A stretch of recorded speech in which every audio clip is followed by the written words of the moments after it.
अस्सलाम वालेकुम। Welcome to conflict card रात। दोस्तों, हर गुजरते दिन के साथ इंडिया की फ्रस्ट्रेशन में इजाफा होता जा रहा है। रिसेंटली इंडिया के नेशनल टेलीविज़न एनडीटीवी न्यूज़ में बेसिकली इनके जो मेन स्ट्रीम मीडिया चैनल्स हैं उनमें से एक है।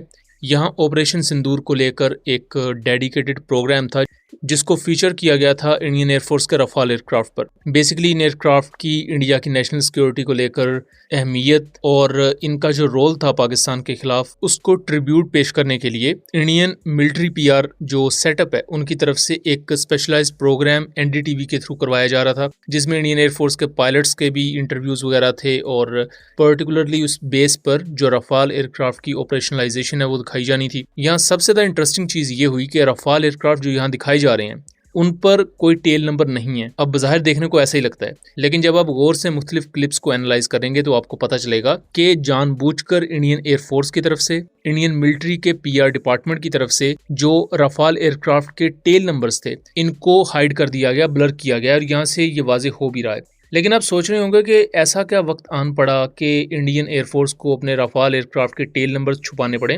तो आपको ये याद होगा कि पाकिस्तान एयरफोर्स ने वो तमाम 4 रफाल एयरक्राफ्ट के टेल नंबर्स बताए थे जो पाकिस्तान क्लेम करता है कि हमने शूट डाउन किए। इनमें पहला है BS-001, फिर BS-021, फिर BS-022 और फिर BS-027।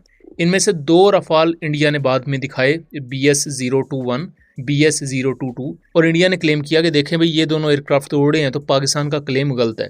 लेकिन रिसेंट जो पाकिस्तान एयरफोर्स ने डॉक्यूमेंट्री रिलीज़ की उसमें पाकिस्तान ने तमाम के तमाम रफाल एयरक्राफ्ट के विजुअल्स और उन्हें शूट डाउन करने के बाद जो मुख्तलिफ प्रूफ थे वो प्रेजेंट कर दिए। अब फ्रस्ट्रेशन यहाँ तक पहुँच चुकी है कि इंडियन एयरफोर्स अपने मेन स्ट्रीम मीडिया पर भी जो रफाल दिखा रही है उनके वो टेल नंबर्स ब्लर कर रहे हैं, ताकि कल को अगर कोई और रफाल भी शूट डाउन हो गया तो टेल नंबर तो कभी मीडिया पर नहीं आया होगा। टेल नंबर चूंकि ब्लर कर दिए गए होंगे तो दोबारा से अपनी शर्मिंदगी छुपाने के लिए इंडिया के पास एक मौका आ जाएगा। और जहां तक बात है, जो 2 टेल नंबर्स दिखाए हैं इंडियन मीडिया की तरफ से और इंडियन एयरफोर्स की तरफ से, जो BS-021 और 022 हैं, ये बेसिकली इन्होंने मौजूदा अपनी इन्वेंट्री से 2 रफाल निकाले, उन पर जो पुराने रफाल शूट डाउन हो चुके थे उनके टेल नंबर्स को रीपेंट किया और उन्हें फ्लाई पास्ट में दिखा दिया। अब यहाँ से आपको अंदाज़ा हो जाएगा कि किस हद तक डेस्परेशन बढ़ चुकी है इंडियन एयरफोर्स में कि वो तमाम सबूतों के होते हुए भी बिल्कुल हेल बेंट है इस बात पर कि किसी न किसी तरीके से अपने बॉलीवुड स्टाइल मीडिया के थ्रू या अपनी पीआर कैंपेन्स के थ्रू ये साबित करते हैं कि जो रफाल है हमारे पास, पाकिस्तान के खिलाफ इन्होंने बहुत बड़ा कोई तीर मारा है, और अपने लोगों को इस बात पे खुश किया जा सके कि फ्रांस से जो इतनी महंगी डील्स की गई हैं वो कम्प्लीटली जस्टिफाइड है और गवर्नमेंट इसमें बिल्कुल भी करप्शन उन्होंने नहीं की और ना ही इंडियन एयरफोर्स के एयर मार्शल्स ने इसमें करप्शन की है। हालांकि जितने महंगे इंडिया ने रफाल लिए थे ये उस वक्त में इस तरह इसे कंसीडर किया जा रहा था कि जैसे इंडिया F-35 को ले रहा है, और इतने ज्यादा महंगे एयरक्राफ्ट लेने के बावजूद भी जो वेपन सिस्टम्स इसके साथ मिले इंडिया को वो एक्सपोर्ट वेरिएंट थे, और इसके साथ साथ सोर्स कोड नहीं मिला। अगर कल को इन्हें अपग्रेड भी करवाना पड़ेगा तो इंडिया में इन्हें अपग्रेड नहीं किया जा सकेगा, इन्हें आपको फ्रांस भेजना पड़ेगा।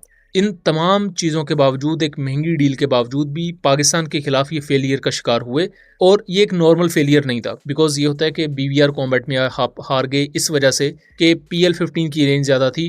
वो एक हद तक समझ भी आता है कि भी दोनों तरफ से फाइटर जेट्स जो थे वो आमने सामने आए। PL-15 के कॉन्टेक्स्ट में पाकिस्तान के पास एक एज था, तो इस वजह से रफाल अच्छा परफॉर्म नहीं कर सका। उससे ज़्यादा शॉकिंग चीज़ ये थी कि रफाल की RT को आज तक कोई भी हैक नहीं कर सका, लेकिन पाकिस्तान ने जो कॉकपिट ऑडियो होती है, जो पायलट आपस में कम्युनिकेट कर रहे होते हैं, वो पूरी दुनिया के सामने सुनवाई। I have audio from Rafale formation that I will share. The call sign is Godzilla. As soon as those animals are extinct, so this one also got extinct. Please play.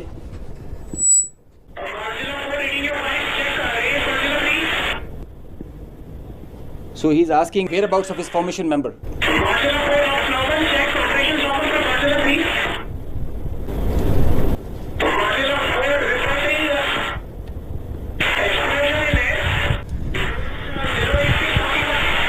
So the formation knows, his leader knows that his number, one of his flight member is not there.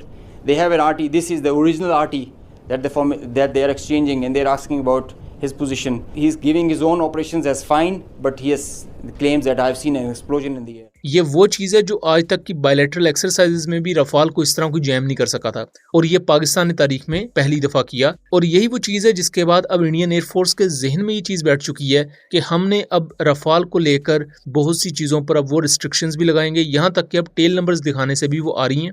Tell numbers जितने भी even main stream media पर भी Rafale दिखाए गए हैं, NDTV के show में उनके टेल नंबर्स ही ब्लर कर दिए गए हैं। बस अब इंतजार इस चीज़ का है कि इंडियन मीडिया, इंडियन आर्मी और इंडियन गवर्नमेंट के ऑफिशियल्स आके इसे मोदी जी का एक मास्टर स्ट्रोक बताएंगे, और इसके भी शायद वो फवायद बताएंगे इंडियन अवाम के लिए या इंडियन एयरफोर्स के लिए। लेट्स सी इस पर किस तरह चीज़ें आगे प्रोसीड करती हैं। सो दोस्तों, ये था एक एनालिसिस। उम्मीद करता हूँ चीज़ें क्लियर रही होंगी। वीडियो पसंद आई हो तो इसे ज़्यादा से ज़्यादा शेयर कीजिएगा ताकि इस तरह की मज़ीद इन्फॉर्मेटिव वीडियोस हम आपके लिए लेकर आ सकें। मिलेंगे अगली वीडियो में, तब तक के लिए अल्लाह हाफिज़।